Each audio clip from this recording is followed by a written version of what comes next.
Okay, here we are. Alt.nerd.obsessive.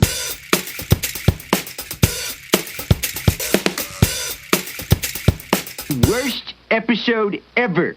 Hey everybody, welcome to Worst Episode Ever, a podcast for people who love The Simpsons, by people who love The Simpsons, about how much we hate The Simpsons. We're here to find out which episode is the worst episode ever, and my name is Dan. My name is not Dan, it is Jack. Well done. And today we are going to be watching episode 10 from season 12. It is called Pokey Mom. So it's already any episode that is already like new enough to be a Pokemon reference, I know is too far for me. This one's from 2001, pre 9/11. I'm glad you mentioned that. I like to know whether my Simpsons episodes happened before New York City was attacked or after. Cut all this. All right. Cut me saying cut this. Yeah. Why would you get rid of the 9/11 joke? Maybe we should keep that in. Anyway. See, that's already ringing alarm bells because if a Simpsons episode is already new enough to reference Pokemon, which I realize has been around forever, but still, if it's in the age of Pokemon, it's already kind of too late for me. Right. I yeah. already moved on by the time that there was a Pokemon game. Yeah, right. Unlike previous episodes, I've actually seen this one, but I probably haven't watched this one since it aired, and that was just about 14 years ago. Right around 9/11, I believe. What happened on that? I'm too young to know. I don't even know if we can salvage this. I couldn't help myself. Anyway, I did see this episode as well. I think I've seen it again once or twice since then. I like it. Oh, I don't know if I like it. I don't remember it. But yeah. I just love Michael Keaton. Right, that's the only thing I remember is that Michael Keaton is in this episode as like some sort of drifter ex-con who moves in with the Simpsons. And anytime there's a great actor that we love doing a spot that isn't themselves, is always a good sign. And especially when it's someone like Michael Keaton who's hysterical and he's a great actor. So hopefully, maybe we might actually like this. We might like this one, yeah. Especially because it is way back there. Yeah, we wanted to go back to a post-Battlestar Galactica episode that might actually be kind of good, but we don't really remember this one, so we're not totally sure. Yeah, because we were just looking at season 12, and there was actually a few episodes where I was like, oh wait, I kind of like those. There are episodes. some that I like, yeah. I can't remember them. New Kids on the Block. Right, yes, the Even at Niage Party Posse one. The Party Posse. Homer, where he's got the crayon up his nose. Yep, that's a pretty good one. I was kind of surprised. I was like, man, I thought these were season 9 episodes. Yeah, although we're saying they're pretty good ones, and I haven't seen them in years, so maybe they're not. We'll probably watch them in future episodes. Time does heal all wounds. Right, but you can watch Pokey Mom, and you can watch all these episodes we're talking about on Simpsons World, simpsonsworld.com. If you have FX, you can check them out there, and you should. Before we take a break here and watch the episode. Also, just real quick before we do that, I want to thank everyone who's been supporting the show. We've gotten really great feedback from everyone. So thank you. It's good to know people are out there. Didn't think we'd make it to week 6. Yeah, me neither. But here we are. Because the show's so expensive. We're running out of funds to produce the podcast in your living room. Yes, please donate money to us. We'll explain who that was after we come back from the show. Yes, so season 12, Pokey Mom. I'm Dan, that's Jack. Somebody else is in the background. We have a guest who will be joining us when we come back from watching Pokey Mom. All right, see you guys soon. I've seen this warden turn down brownies. Honest to goodness, brownies. Next. Oh, it's you. Well, just let me ink up my old denied stamp. Warden, please. This man is a gentle soul. I know he's made mistakes, but someone with his talent belongs on a boardwalk doing caricatures, not behind bars. Lady, I know he charmed you with some pleases and thank yous, but he wasn't so polite to the guy he shot. Actually, he was. He waited with me till the ambulance came, then ran like a deer. Well, that's mighty nice. But if I let this creep out, would you like him skulking around your neighborhood? Honestly, it wouldn't bother me. What do you say? Let's do it. Well, lady, I'm going to call your bluff. The prisoner is hereby paroled into your custody. Oh my goodness. free? Oh, Mrs. Oh, geez, I'm sorry. Sorry. So that was Pokey Mom with Michael Keaton. Batman himself and Beetlejuice and Why was it called Pokey Mom? Pokey because is like in a pokey, jail, yeah. And then it's a Pokemon pun. Pokey is the jail term? Yeah. Yeah, like, I put him in the pokey. By the way, this is our guest, Nick Noga. Oh yeah, I guess we should introduce Nick, even though he already had some choice phrases earlier. Yes, he did. Nick, he was with us last episode. Good friend Joining of us ours, again. lifelong Simpsons fan of the classic years, and we're glad to have you back, Nick. Thank you. And you hadn't seen this episode either, right? No. Okay. I think I've seen it a few times, more than I thought I did, because a lot of the jokes kind of felt lived in my brain. Yeah, I remembered some of it. The Homer saying patent pending, patent pending, patent pending. I didn't remember that this was from was from this episode. I thought that was from the Tom Edison right. inventors. But episode. I had seen this episode, but I haven't seen it in well over 10 years. So it was basically new to me. Yeah, and I liked this episode, and for a new episode, Yeah. and I like this one even more than I think I have in the past. Now that I've realized what a Marge fan I am, I didn't realize this. I knew it was a Marge episode, but I didn't really think about it. But it really is a Marge episode. It is, yeah. In the fact that like her past as an artist, and. That was a sound effect, not a real car horn. I can't stop laughing because it's just. That car honking really threw I love us these off. Marge episodes. Oh, God. Yeah, we have a sound effects guy. He just thought it was very appropriate.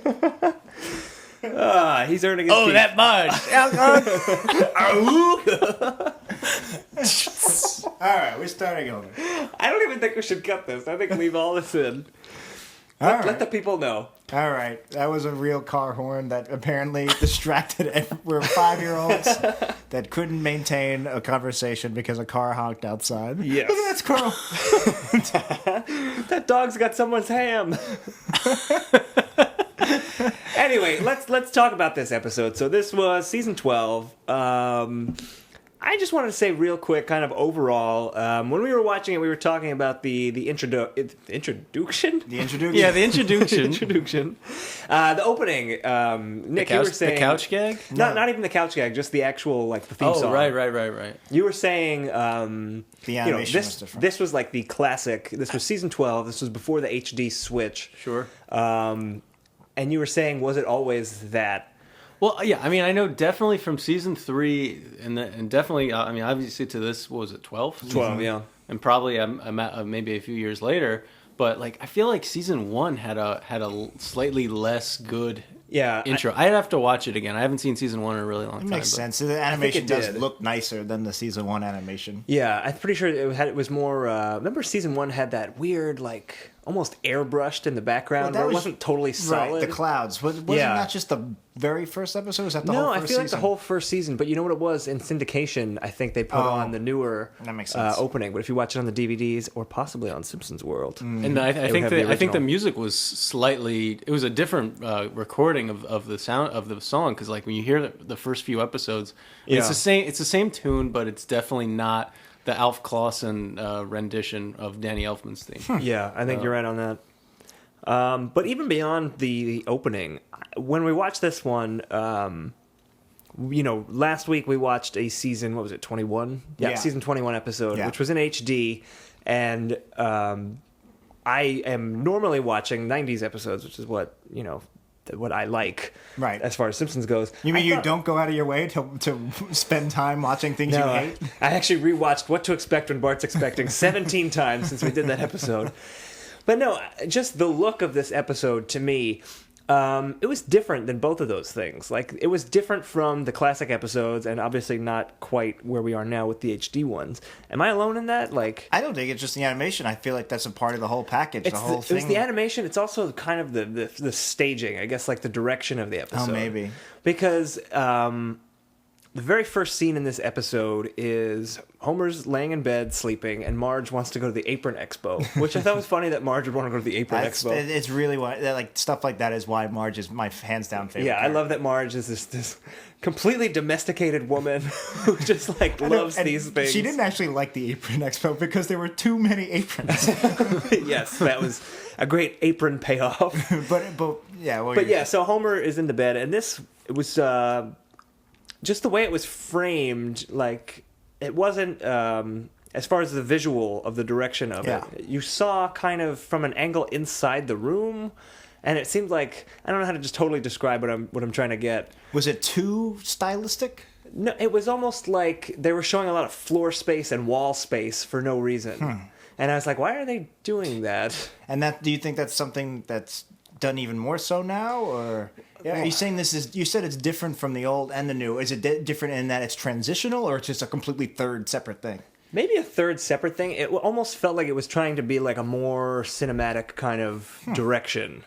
I don't know. I don't know who directed it. Maybe they got like this director who was trying to shake things up. Trying to do new things. I don't know, maybe. That could just be me, just being, not having seen this episode. I'd have to rewatch it, I guess. I'm sorry. All right, so we're going to pause this podcast right now and rewatch Pokey Mom. So join us again in 20 minutes. No. We're going to leave the podcast going while we watch it. Oh, we've done that plenty of times That's at this point. Because... I don't know about the look, but in general, the whole episode felt like this weird transitional thing. Where as far as the writing, you mean? Yeah, it had like a lot of the classic humor to it and feel to it, but it also was starting to go into that crazy nonsense. Well, speaking of the beginning of the episode, Homer's in bed, Marge comes in. Marge basically kills Homer. Oh, yeah. With the folding bed. Yeah. And then all the blood comes out. Right. She snaps Homer in half, and that sets up this weird B-plot. That was really weird. That was really weird. Yeah, exactly. It was weird, but the fact that it turns out that it was juice makes, it wasn't blood. Right. I mean, it was weird that he bent. But even so, yeah, exactly, that Homer bent in half. Had that bed. This we've said this on episodes before, but the show used to be steeped in some sort of realism, and that is just complete cartooniness. Yeah, and the snapping sound. Right. What's funny is when I watched that, it was like, first of all, that would never, it was stood out. Yeah. But I was thinking about how if this was a season 20 and beyond episode, how that wouldn't have been juice. I was just going to think, it would have actually been blood. It would have been blood. And like, Homer's half dead. Yeah, but he'll be fine next season. Next second. Yeah, really. So let's just jump right into the episode. So if you didn't watch it, this episode, kind of the quick summary of the plot. After they're coming home from this Apron Expo, they go to a prison rodeo, which I don't know if that's actually a thing. I hope so. Where they're just watching. It should be. All right, we're going to set up the worst episode ever, prison rodeo. That's going to be our convention. Yeah, we're going to do a Kickstarter for this. Our apron/prison rodeo. Yeah. Up until that point, it was a pretty funny episode. Yeah. Like the prison rodeo was filled with jokes. It was after the prison rodeo that it became this slowed down kind of, I don't know, sentimental, like with sparse jokes here and there. I mean, it had a great religion joke. We were talking last week about how the Simpsons still can do a good religious joke, and they did the convict was in jail because he'd put nativity scene on city property, and everybody booed him. And Marge was like, "How could someone be so evil?" That was very funny. I like that. Go on, you were explaining what happens. Well, now we're into the prison rodeo. So I got some things I want to say about the prison rodeo. Another just kind of early signs of where the show was going to go as far as unrealistic and kind of just shitting on the family dynamic. When Homer picks up Lisa and uses her as like the bull apron, the red flag. Yeah, and being like, "Hey, bull, come here." He's dangling his 8-year-old daughter in front of a very dangerous animal, and I was just like, This is even when too it's stupid starting. for Homer. Like, Homer's not that dumb. That's a Peter Griffin thing to do. Yeah, that's just complete idiocy. And then it gets so much worse from there. It's out of character for Homer to do that. Like it was at the time, but now I don't think it's so out of character. It seems now if you watch the new ones, he's always doing weird. Like I do every week. I watch every new Simpsons. And then in that same joke, I wanted a completely separate point, but about Bart's blue shirt. Yeah, he goes, "Hey, Bart, where's your blue shirt?" And it's like, that's a subtle reference I thought to an earlier season, but you're saying it's the merchandise. Well, yeah, maybe he did wear a blue shirt at some point. I think I had like a rubber toy where he had the blue shirt. This was a weird thing, and they did this with other like '90s cartoon merchandise where they didn't use the actual clothing that they wore on the show. Like, for some reason, all the toys back in the early 90s, Bart had a blue shirt and blue shorts on. Yeah. And the other thing I remember similarly was Beavis and Butthead, like, had merchandise shirts. Like, on the show, they would wear a Metallica and an AC/DC shirt, and then it would say, like, Death Rock. It would say Death Rock, and it was just like a skull, I think it said. Yeah, yes. Which, obviously, they can't use Metallica and AC/DC to sell stuff. But it was weird. I've noticed it with other shows. Did you see those Simpsons merchandise where they were black? Like, they made the Simpsons black? I don't know about the did not merchandise. see I know that. that, like, Smithers was black in the first episode. I remember there was animation very stuff. early 90s when the T-shirts were big, and occasionally I'd see that one guy that had a Simpsons shirt and their skin was brown. And I was like, what the... That was probably those bootleg shirts. Yeah, it's like cheap animation. Why is brown paint cheaper than yellow paint? It's a good question. It's a very good question. There's a, what is it? I think that's a Tumblr that has like it's called Bootleg Bart. Oh, wow, I never heard of that. Yeah, it's pretty cool, actually. It's just collects pictures of all those, like, early 90s bootleg shirts where Bart would always be flipping off Saddam Hussein and being like, don't mess with my country, Iraq. So I guess is maybe that blue shirt where Homer's like, where's your blue shirt? I guess that was a Yeah, I reference guess it was to a that? reference to that, which is a pretty way dorky better than reference him that we trying- all yeah, understood. that's way better than him trying to use Lisa as a... Yeah, exactly. A meta joke is definitely funnier than trying to murder your daughter. Although I think my favorite joke, again, was Marge being so excited about the apron smock combination. The Smapron? Yeah, that was funny. I laughed at that. Anyway. You still on the rodeo? Well, do you have more about the rodeo? I still haven't explained what the episode's about. Well, they've seen it. They watched. If you haven't watched it, no, go ahead. Finish the episode. Well, sure. So basically, they go to this prison rodeo, and Marge meets a convict there who is an artist and a sensitive soul, and he is voiced by Michael Keaton. And Marge kind of makes it her passion project to help him, and he's eventually let out on parole, and he comes to live with the Simpsons because everyone comes to live with the Simpsons at some point. And and then she lies to get him a job at Springfield Elementary painting a mural.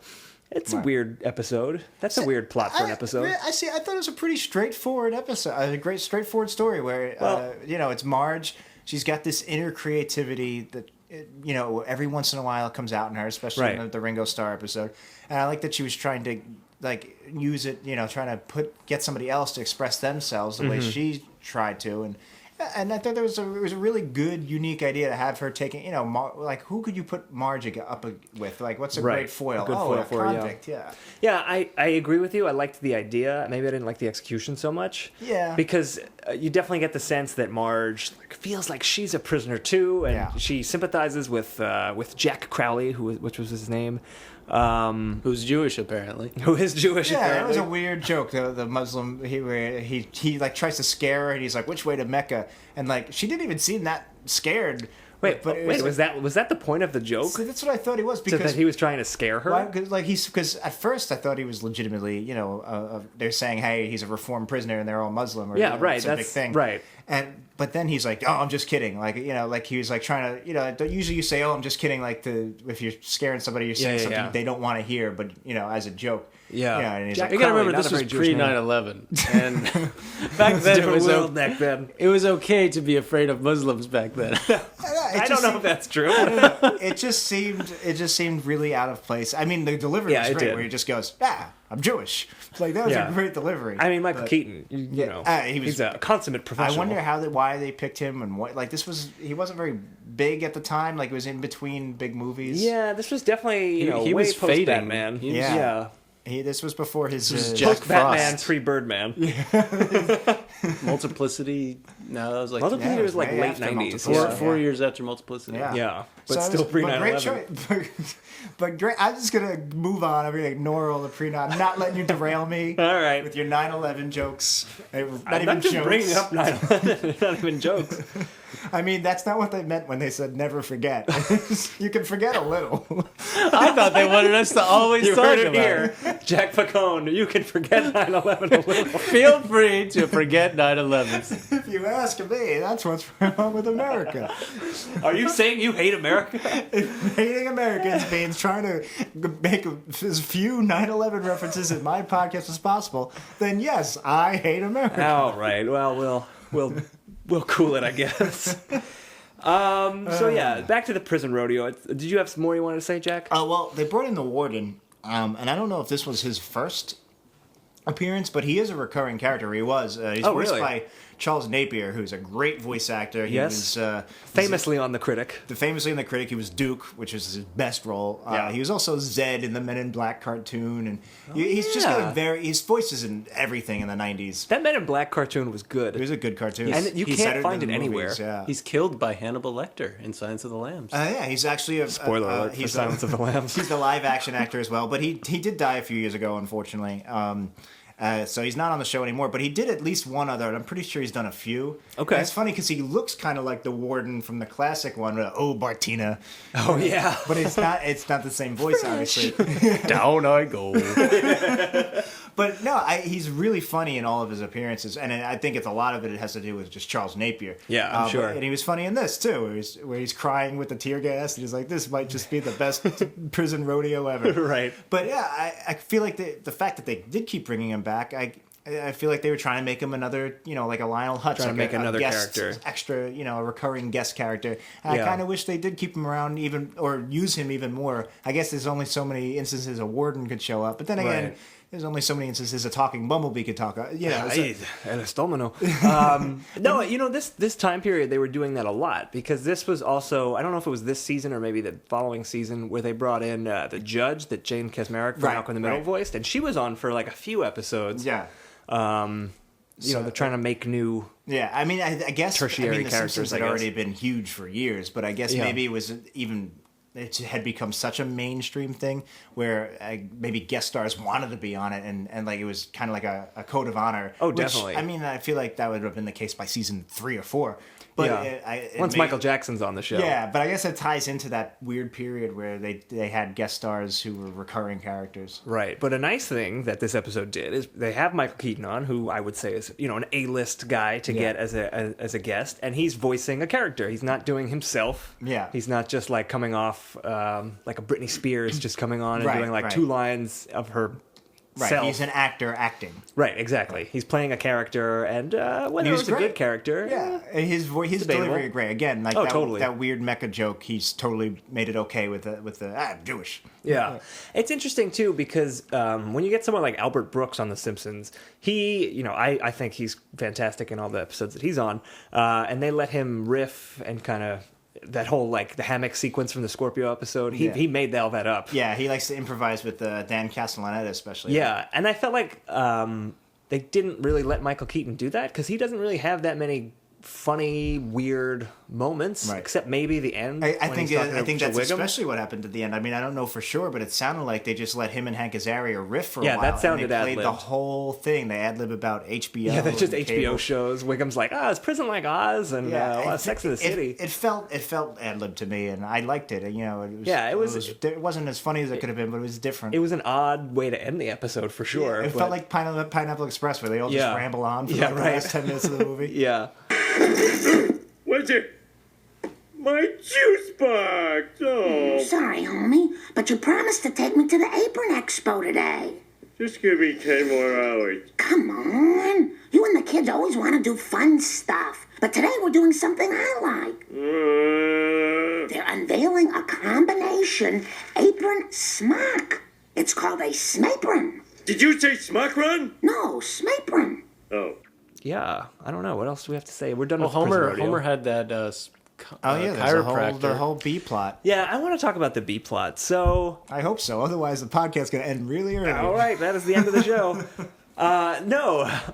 So the B plot is Homer has had his back messed up. I don't even remember. Was there something else after the bed? Well, I don't. Did something happen at the rodeo? The bull hurt him. Right. After he endangered his child's life. Yeah, I don't know if the bed thing even had anything to do with it. If that was like a random joke, or if they were setting up the back to begin. Yeah, it felt like maybe. it had nothing to do with it, but. Well, anyway, Homer's back is messed up somehow, and he goes to a chiropractor, and then eventually lands on a garbage can and tries to sell it as a back device. Like classic Homer get-rich-quick scheme kind of thing, and like, it's been done a million times before. I don't think this one was particularly that bad. It was completely forgettable, though. Yeah. You say it's been done a million times. It reminded me so much of the Homer's internet business with the hyper global CompuMegaNet. Yeah. It was basically the same exact thing. It was like cut and paste the same exact thing. It didn't say anything interesting about chiropractors, except like maybe that they're not real doctors. Oh, which, they had this weird character, Dr. Steve, and I feel like that was supposed to be like a cliche chiropractor where it's right, like they're like cool. And, it's like a kind of yuppie-ish. Holistic healing. And like at first, like he was bland, and I guess that's what they were saying about chiropractors. I kind of wish I was thinking either A, make him like a real character, like you have Jack Crawley, who was his own somewhat dimensional character. Yeah. Either do that to make the chiropractor work, or it could have been Dr. Nick.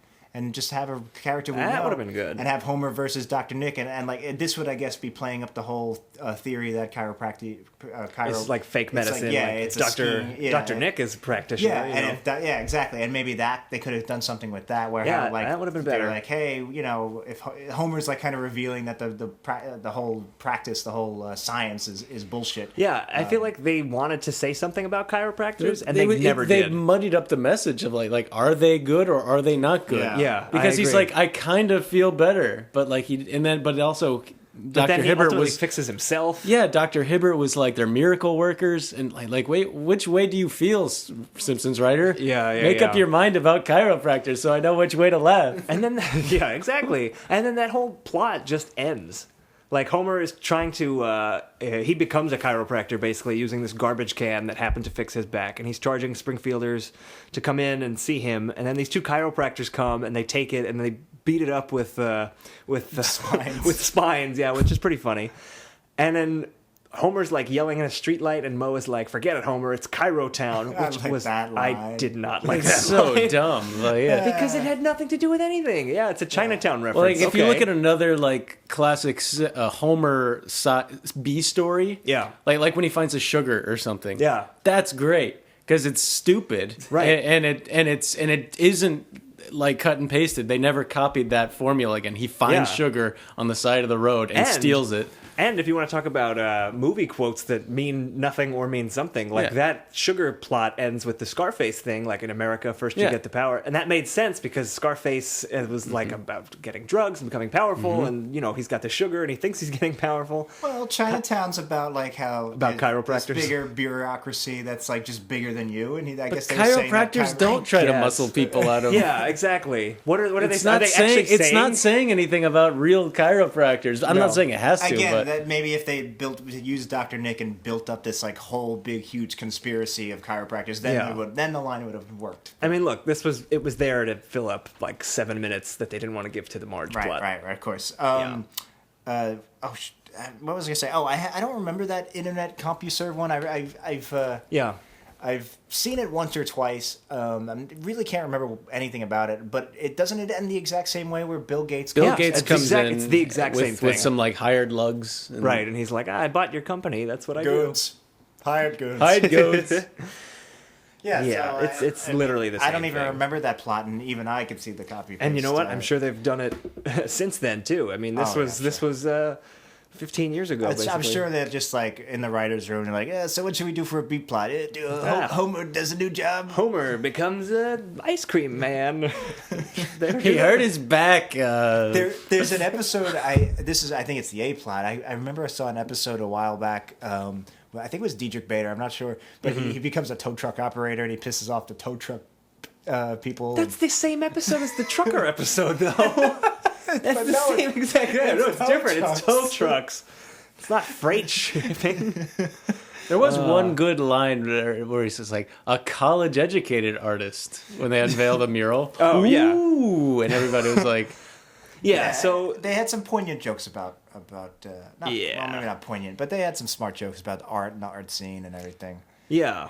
I feel like that episode was like The Simpsons, like if The Simpsons had Alzheimer's, this was like right before it becomes completely unrecognizable. Like it's like your granddad still knows a couple good zingers from the 40s that he's told a million times, and this is like the last time he'll ever say those zingers. This is his last good day. So on the scale of your elderly loved ones fading away, wasting away, this is like before he goes to hospice. Yeah. So does that make the Halloween episode we watched last week? That's hospice. Definitely. That is one foot is already in the That's ground. where your grandmother got reburied. There was a prisoner named Sardonicus. What the hell was that? I was like, wouldn't if you're just doing generic crazy prisoner, shouldn't she be like, oh, that's very nice, Spike? Yeah, Sardonicus. What the hell does that mean? It was so out of the blue and weird. Yeah, so Marge ends up teaching an art class, and this guy Sardonicus is drawing himself murdering his judge, and there's lots of blood everywhere, and Marge is like, oh, isn't that better now? They could have made him that guy for... Remember the guy's like, I'm not giving you a gun till you tell me your name. Yeah, they should have made that guy a recurring character. it's Crazy felon. I bet it up to you with your rules. And if they just used him like for one-liners, like the mafia guy, Tight Lips, Johnny Tight Lips. Johnny Tight Lips, yeah. Like if they had used him as their prisoner jail scene Johnny Tight Lips, that would be great. Yeah, they have so many prison characters that they didn't use, and like so many criminal characters they didn't use. Snake's not in the episode. Snake isn't it? Wow, you're right. They showed Sideshow Bob, but didn't use him. Yeah, they, as a joke. That's weird that Snake wasn't in the episode. I wonder if this was think of that. originally conceived as like a Snake, where the secondary, tertiary characters get their own episode. I wonder if this was supposed to be Snake moves in with the Simpsons. And then they were like, Michael Keaton's available, and it's like, oh, either sorry. that or somebody they had a brief like moment of their conscience actually like, no, don't do that. That's terrible. That could be. Because I'm kind of surprised. I don't think they've really done a lot of Snake episodes. I guess the closest they came was when Burns was dating his girlfriend. I'm sorry, what? That's an episode where Mr. Burns is dating Snake's girlfriend. Yeah, Julia Louis-Dreyfus. Man, they must have been really, really scraping the bottom of the barrel. That might be this season or next season. Because I've definitely never seen that one. Definitely never seen that one. Shoshana, was it Shoshana? Was that her name? No. He did have a girlfriend named Shoshana in another episode. Yeah. Let's roll. You did not smile when you... Wait, does Barney do a Shoshana too? Who's he leave with in the Hounds in the Christmas episode? It wasn't Shoshana. Oh yeah, this is not exciting radio. Let's roll. It doesn't matter. I mean, you could always Google it, but we're not. I knew it at one point. Let us know in the comments. Trivia. See, this is actually a really clever way to get you guys involved. By looking stuff up for us. Yeah, please. And also please so do we can pick up my dry cleaning. There's an episode with where he dates Snake's girlfriend. Well, we're definitely going to add that to the list because I want to see that one. Yeah, the running gag of this Sunday, that was funny. That was funny. Yeah, so and that's another great Marge joke. Marge is making cookies to kind of grease the wheels with the parole board when Jack's trying to get out of prison, and Bart and Lisa come up and they're like, "Oh, I want some," and Marge says to Bart, "Oh, you don't get any cookies until you finish your sundae," which was funny. And then they called back to it where Marge did the same thing to Jack when he was living with them. And he's like, oh, all right. And he like forlornly eats the sundae. And Marge just goes, what's wrong with my sundaes? Yeah, nobody actually wants to eat the sundaes, but she's like, 2 more bites. Yeah. I love that. I think that's like, for whatever reason, that just gets in. I love Marge as it gets to the Marge character. As weird, domestic. Yeah. Like, just this weird, twisted It's domestic. like when Marge is like, I made homemade cola for the dance. It's a little thick. Like, it's just these weird homemaker kind of quirks. It's like a weird homemaker, and the fact that, like, she's not perfect. Like, there's flaws. It's almost like Marge is just slowly losing her mind. Like the Sherry Bobbins plot, but like stretched all the way out over seasons. And I think you could make one of those recut trailers and like do a Marge thing where she's like totally lost. You could. Like a dark. Like, all right, patent pending. We're gonna make that. That would be kind of awesome. And they had a running gag where she would just look out the window and there was like the solution. Right. That was also funny. Like the first when they did it, she looks out the window and the prison's across the street, and it's like, you know what? They've been doing that even in the classic era where whatever was convenient was across the street. But I was kind of, because I'm biased and I already hate these new seasons, I was like, that's stupid. Why is the prison across the street? But then when they did it again, I actually appreciated it. And suddenly the school is there instead of the prison. And they went out of their way with the direction. And this was like a different prison than the one they normally show. They had like some weird name on it. Like, it wasn't Springfield Penitentiary. Springfield Penitentiary, yeah. This was like some Watersville. Well, they were out of town at the Apron Expo, so this was a different thing. I was like, why is it right next to where they live if they live in Springfield? Yeah, no, that was funny when the school turns out to be in the exact same spot. That was a fun. Yeah, I like that. That was gag. So, Homer, you think you can fix my sciatica? I don't know what that is, so I'm gonna say yes. I'll go limp. I'm limp. 1, 2, better not sue. Hey, it worked! My searing leg pain is now a gentle numbness. Next. Yes, my car seems to have broken down, and I was wondering if I could use you. Oh, that's a pushing motion. Simpson, you're not a licensed chiropractor, and you're stealing patients from me and Dr. Steffi. Boy, talk about irony. The AMA tries to drive you guys out of business. Now you're doing the same to me. Think about the irony. You've been warned. Stop chiropracting. That lets you think about the irony. I had one other thing I definitely wanted to bring up before we find more things to ramble about. Yeah, absolutely. And that was the gay clowns, the gay rodeo clowns. Yeah, why is this a through line with all these episodes we're watching? That's exactly what I want to talk about. Yeah. I don't think I thought the joke was actually kind of funny. It was just, where are the rodeo clowns? They're not helping the bulls attacking. Yep. And they're just like putting their makeup on, and like the idea that they put their clown makeup on, like fussy women, people. yeah. And they're like, he's like, is this makeup too much? Or is it, Go like this, and he does that. And you know what? I thought that was actually pretty funny. I didn't think it was that offensive as a gay joke. The only reason it sticks out is because now almost every episode we've watched, and we've has done things like that. It couldn't be more of a random sampling that we've done. This is our 6th episode. Yeah. And we really do just throw darts at a wall. I know, we're picking these at random. And it's just weird that they keep, if you do a gay joke here and there, it's fine. Even if it's an offensive gay joke, obviously you can be funny and offensive. But the fact that every single one has this weird gay thing to it, I don't know. It's spanning 15 years of episodes, and we've picked out random ones. And they've been progressive. They had the John Waters episode, great episode. Which, by the way, at Stump the Host, you couldn't remember the name of Cockamimmies. I know, and I knew that one, and that's that's the one time where I knew a question that you didn't. Well. Ever. Enjoy it, because it'll never happen again. I just wanted to rub it in your face. How do you not remember Cockamimmies? It was late. Sorry. That's all right. You get every other question right ever, so I think you can get away with it. We're talking about trivia, which we'll plug at the end of the show, as we usually do. But no, so yeah, it's just they're obviously they've done progressive gay plots and storylines, and they've definitely done racist jokes that were kind of crossed the line, and they were more offensive than they were funny. Yeah. But it's just weird that almost every one of these 6 random episodes had a gay thing, and what is it? Why? Yeah. Not that The Simpsons is ever afraid to offend, but they don't usually go for offensive humor. Cheap humor. I mean, nowadays I think they do a little bit more cheap humor. But this episode was mostly not that. Right. There were a couple of things that I thought were funny. Let's hear them. I liked that. So Homer gets injured at the rodeo, and he's with the warden, and Marge sees this painting of Jimi Hendrix that Jack had made out of paint, or out of pudding, because they don't allow the prisoners to have paint. That was funny in itself. And then there's another painting he did that was a unicorn floating in space, and the warden was like, I hate it, because what's he breathing? And Homer's like, air. And he says, there's no air in space. And Homer says, there's an air in space museum. And I just like that because it's a terrible pun. It's I don't know. That's like a really bad dad joke. I love really bad dad jokes, so I appreciated that. I love bad puns. For some reason, The Simpsons, I feel like the new ones, we talked about this, where they go out of their way to make the bad ones. I feel like I don't like them when they're so out of their way to make them. It didn't necessarily work in the episode. I just thought it was a funny punchline. Clever. It would have been funnier if he just said, what's he breathing? And then done with joke. And just end there. Yeah, you're probably right. Because the joke is that there are no unicorns. Right. So who gives a shit if it's in space? I thought the joke was more just the fact that like this prison warden has no imagination, where it's just an abstract painting, and he's just like, that can't be real. That was amusing to me. It works on so many levels. And just Charles Napier, he can deliver a great line.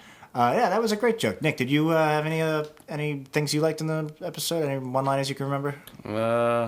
Gags.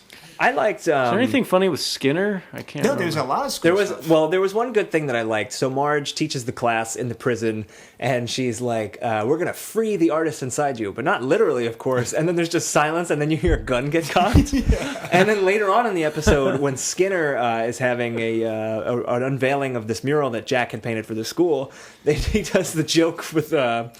The mural. I thought he said a Muriel.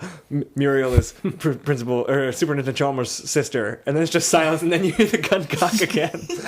That's one of those audio jokes. Which episode was it? I think it was Bart Mangled Banner again, where they were getting their the shots for Dr. Hibbert's office, and Bart looks out and sees the graveyard, and you hear the gate smashing or whatever it was. where like the audio beat is kind of the joke. Yeah, it's kind of an old school Simpsons way of doing the joke. I thought that was funny. And even without the gun click, that was great. Skinner doing the I thought she was making a Muriel. Yeah. Muriel is. But then they cut to Bruce Valanche as himself. Yeah, he says he's like, oh, that's what I get for having Bruce Valanche write my jokes. And yeah, and then cut to Bruce Valanche going, it would have worked if Whoopi Goldberg said it. Yeah, it's like that's fine. It's just unnecessary. Yeah, that's just hey, Bruce Valanche wants to be on The Simpsons. Yeah. And I feel like even by season 12, Bruce Valanche was like outdated. I don't think people know who he is unless isn't he more of like an inside? He was on Hollywood Squares probably around this time. Yeah, I mean, Hollywood Squares was like late 80s, early 90s. He was on the new one. The Ellen and the Whoopi. There's a new Square. Hollywood Squares? Well, it's not new anymore. Who's watching this garbage? Pre 9/11 Hollywood Squares. We were clearly. Tom Bergeron was. Yeah, I love Tom Bergeron. Oh yeah, I forgot the tic tac toe craze of 2000. Oh yeah, really. They really. I don't know. They really crossed their X's. I don't know. I got nothing.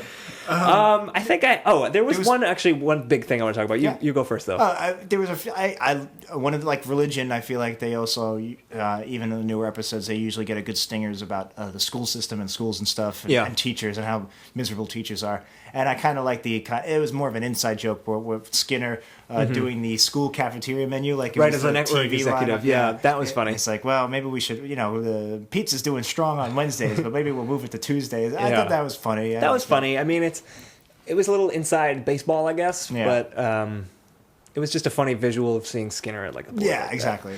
But yeah, the one thing I wanted to bring up, maybe this was just me, was this episode weirdly sexual to anyone else? Yeah, was Marge like was there Marge was in love with this con? I feel like the episode couldn't figure out whether or not they wanted there to be some erotic tension between Jack and Marge, because they were like showing him with his shirt off. And he was all... well, actually, going back to what I was talking about with the direction before, so there was a way that it was framed where Michael Keaton's ex-con character Jack is doing pull-ups in the basement, and Marge is bent over in front of him doing the laundry. Did you guys notice this? No, I didn't notice. It was weird. It was kind of off-putting, like because he's like shirtless and like flexing. I feel like that would have been a better episode if she was just attracted to him. And because Homer's this fat fuck, and like here's this like hot guy. Done. End of.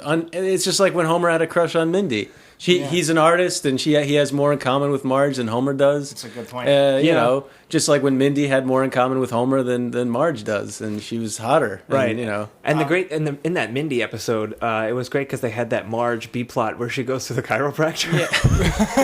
Yeah. She decides to start her own business. Yeah, exactly.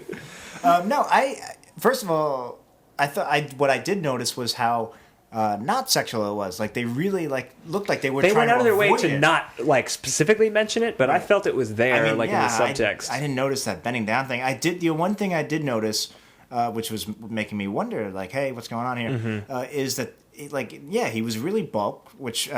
Why make him ripped? Which I could see if he's a prisoner, but then she gives him a t-shirt and he puts the t-shirt on, and the t-shirt's tight, and you can see the contours of his muscles, and that's like a really animation detail that they don't usually do. I mean, just noticing those huge biceps. But it was weird. It's here's my take that I came up with like 20 minutes ago when we were talking about. You said something, and it just popped in my head. Maybe this is what they were doing, but they weren't. It's too smart. But I almost wish they did do it. It was almost like because it was so completely not sexual. It was almost it was more maternal, and it was almost like her taking in a con. They could be like someone she could fix, like a child almost. She's like, what if Bart becomes a convict? Like, what if Bart, right now he's just a married prankster. He's a Dennis the Menace, but if he keeps this up, he'll end up in jail, and that would be her worst nightmare, mother's worst nightmare. And I thought maybe this was like her. So she wants to reform a con to like a surrogate, prove to herself that if Bart ever went down that road, he's not totally lost. A surrogate adult Bart. I feel like that's almost too. That's almost like its own, like a Jane Austen novel or something, because Jane Austen was always writing about about prisoners. No, but it seemed like that was almost like too adult mature of a storyline for them. But and I don't know if they ever even considered it, or I feel like it's too smart. But that's kind of obnoxious of me to say. But I mean, this whole episode is pretty implausible anyway. That this ex-con was in jail for, shooting Apu, which was a funny joke that he was in jail for shooting Apu, and now it's just $100 fine. Yeah, I feel like they never really established what this Jack guy's deal was. That was really the only thing. Well, I think they did that on purpose. Was he crazy? Was he just a bad guy? I think they wanted you to think he was this likable guy, and then the joke or the twist was that he turned out to be actually a that's crazy arsonist. That's so obvious that they're gonna go in that direction. I don't get it. Yeah, it's like he's just got kind of a temper, but then he's like kind of sadistically burning his car. Yeah, I don't know. Who is this guy? Who is this guy? I feel like we're putting more thought into it than the actual writer of the episode. He's like, he's just an artist, but he's. I think we could safely say that any of these podcasts have had more thought put into them than the episodes that they're about. At least as far as the logic for the story beats go, because this is an episode where they remand a recently released convict to a housewife, like for no reason. That doesn't happen. Yeah, without her approval. Yeah, he has no insurance. The judge decrees he becomes your butler. So get back to the sexual thing. Let's get back to the sexual thing. Oh yeah, that's the title of the episode. It was weird that they went so out of their way. It seemed like they really. I guess maybe they were smart enough to realize if you're gonna do it, you have to do the whole thing about it, and you couldn't really fit it in. Yeah, no pun intended. Now that you brought up that thing about Marge being like a surrogate parent and the whole Bart thing, Bart is barely in this episode. He really just has that line about the Sundays and then the one thing at the prison rodeo. Right. What you could have probably gotten some mileage about. There's a ex-con living in their house, and he doesn't interact with the kids at all. And Lisa's an artist, or in a way, in her musician, way. Yeah, and I feel like maybe cut out the whole cut out the chiropractor plot, which made no sense and didn't go anywhere. Simpsons, maybe he's good with babies, get a little Maggie action in there. Yeah. Kind of like with Mother Simpson. That was an episode about an ex-con moving in and that's right, and there's establishing personal relationships and the suspicion. Yeah. Why not just redo old episodes we like? Yeah. But with Michael Keaton. Let's see what would happen if Apu came back to live with the Simpsons. Next week on The Simpsons. The episode's called Apu and Homer instead of Homer and Apu. Of course. Times Square slime. Slime Square. Speaking of things going back to the well and doing them again, Ghostbusters 2. Yeah, of course. That joke was so good, I decided to put a siren sound effect. Pause for the siren sound effect. Of course. Oh, Jack, that's so soulful. How did someone so sensitive end up here?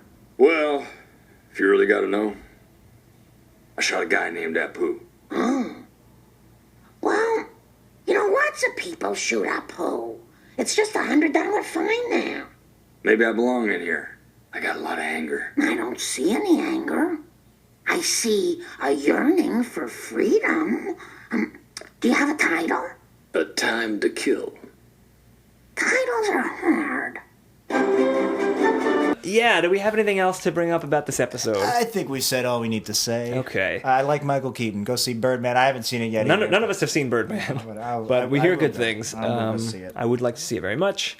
Okay, so I think we're done talking about the episode. Now it is the time in the podcast where we add Pokey Mom to our list of every episode we've watched so far. Where can we find that list? You can find that list on our website. You can find a link for it in the show notes of this very audio file you're listening to, but it's Worst Episode Ever Podcast. No, is that right? I actually forgot our website. Worst Episode... Just Google it. Worst Episode Ever Podcast.wordpress.com. That's it. There you go. You can just Google it too. That works. So we have now 5 episodes on our list. Where are we thinking that this goes? Keep in mind, our best so far is Bart Mangled Banner. Our worst is still Saddlesore Galactica. I think we're still early enough. We might as well say what all 5 are. Sure. So we won't be able to do this. Our worst episode is Saddlesore Galactica, and then we have What to Expect When Bart's Expecting, which is from season 25, and then we put Treehouse of Horror 20, which we watched last week. Then That 90s Show, and then Bart Mangled Banner is our best worst episode ever. All right, this is maybe the easiest, if not the second easiest, decision I've made so far with this list. Okay. But I have a feeling you're going to disagree. I think this was easily the least worst we've seen. I don't know that I agree with you. I had a feeling because this episode was not great, and Bart Mangled Banner isn't great either.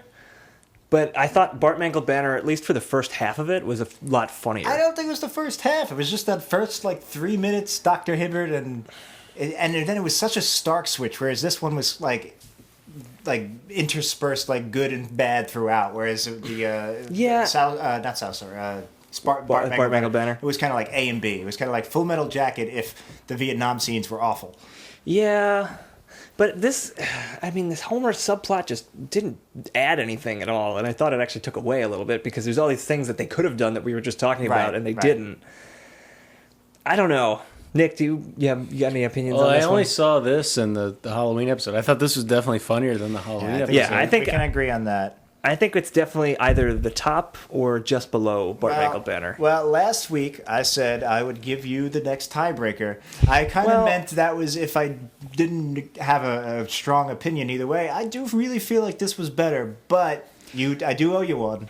I don't know. I guess I could get on board with this being our best worst episode so far. Can you though? It's got Michael Keaton. It does have Michael Keaton. Get some points for that. Have you thought of letting the fans decide? No, this is our podcast. Oh, fuck the fans. I mean, let us know if you disagree with our stuff, definitely. I mean, we've said before that these episodes get locked in, but... I you know what? I'll give it to you. I'll say that this is the best worst episode so far. I guess I owe you two.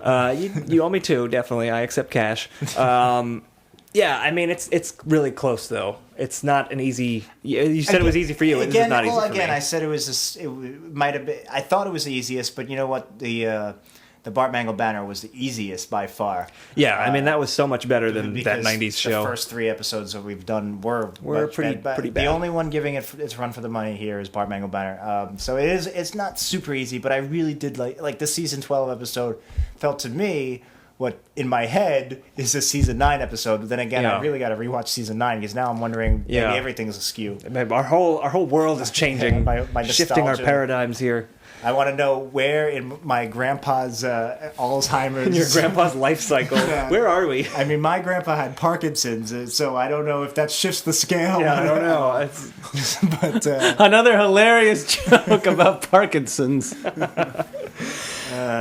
right, I think that's it for this episode. Nick, thank you so much for being thanks with for us being here again, Nick. Couple of weeks. We'd love to have you again sometime. Sure. So if you are listening and you have a terrible Simpsons episode that you would like to suggest that we watch for worst episode ever, you can do that. Email us at worstepisodepod@gmail.com, or we're on Twitter at worstepisodepod. Send us your feedback, your requests. If you want to talk about Alf, we're into that too. I'd much rather talk about Alf than 9/11. Yes, I think that's what true. a weirdo. That's hopefully true of most people. And our website is worstepisodeeverpodcast.wordpress.com, but you can just find that in the show notes. You can Google it. Find us on iTunes and on Stitcher. Leave us a review. It really helps us out. You guys have been really good about that so far, so thank you very much. And one final thing, if you're in the Brooklyn area, come check out Woohoo Classic Simpsons Trivia Night. We only ask questions about 90s trivia. I am the co-host along with my friend, and that is the first Thursday of every month at a bar called Berry Park in Brooklyn. And we also have nights in Chicago, Toronto, other cities. You can Google Woohoo Classic Simpsons Trivia. And I go. I don't win because I'm not great with callback and trivia. Yeah. But one of the most fascinating things about the night is Dan as the host. In between the last 2 rounds, they do Stump the Host, where you can win prizes by asking him only 90s Simpsons. You can only ask him the kinds of questions he can ask you. And you have to be able to know the answer. Mm-hmm. But it's amazing to watch Dan. I know you've got modesty. I'm modest, on your side, yes. But I don't want to make you blush. But no, it's amazing. Nick's seen it too. He can get eventually he'll get one wrong. But compared to everybody else, it's just mind blowing how much you can get right. It's a hardcore night. So trivia. if you guys want to come and try to stump Dan, just for that, just come by or come meet us. We'll hang out. Yeah, you're weird. I can't. I've given up trying to stump him. So what I do is I always just slip in one that says "I kill you, scum." We've gotten so many great fake questions for the Stump the Host. Anyway, so that's been worst episode ever. Our guest Nick, thanks so much for being here. Right, and I guess that's it. Right. We'll take it out with our traditional wee. Thanks, guys. Now that Whammy you've said, zabby. Yeah, we were. Long story. Let's not get into that. we're trying to invent a catchphrase. We need a catchphrase. Let's make one up right now. All right. Please submit us catchphrase if you've got it. Here we go. Whizzle. Bingle bashingle. It must rhyme. It also. must rhyme. That's the wuzzle effect. Worst episode ever. More like. What is the origin worst of? episode What was it? ever. Ed McMahon's Heyo. When was that something he had before? Heyo? Oh, I have no idea. You didn't know Heyo. I thought it was Heyo. It was Heyo. Hey-oh. It's not Heyo. I guess you could hear two different sounds I there. guess. You thinking of Outcast? Hey ya. No. You know what? This is kind of like the ending with Michael Keaton and Chief Wiggum. Yeah, it's just trailing off as people ramble just talk. on, and it's not very funny. Yep. Oh, somebody. So we'll see you next time. And for those of you that didn't see, Jack just made a cut motion with his hands. I have to pee. You know, when Superintendent Chalmers suggested a school mural, I almost thought he said a school Muriel. Muriel to sister. And, well, thank you, Bruce Valanche.